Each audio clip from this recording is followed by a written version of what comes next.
అదిగోండి ఫ్రెండ్స్, మాదిగో కుక్క చూసారు ఎంత వెయిట్ ఉందో. ఆ పిల్లలు చూడండి ఎంత బ్లాక్ ఉన్నాయి, అది కనిపించలేదు.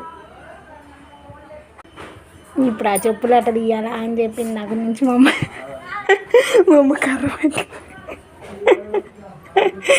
తీమా మా తీ ఇంకల్లాడిచ్చిద్ది నిన్ను. పాప మా కుక్క ఏమో మేము కొడతామేమో అనుకొని మా అమ్మ ఏమో కర్ర చెప్పులేమో అక్కడ ఇంకా వచ్చినట్టే మాకు ఈ రోజుకి. పిల్లలు బాగున్నాయి కదా ఫ్రెండ్స్. అయిపో 3 ఏందో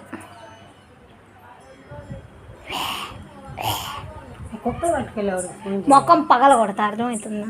ఎందుకుమా ఏం కాదులే, తలుపు తీయాలి పొద్దున్న లేచి అప్పుడు.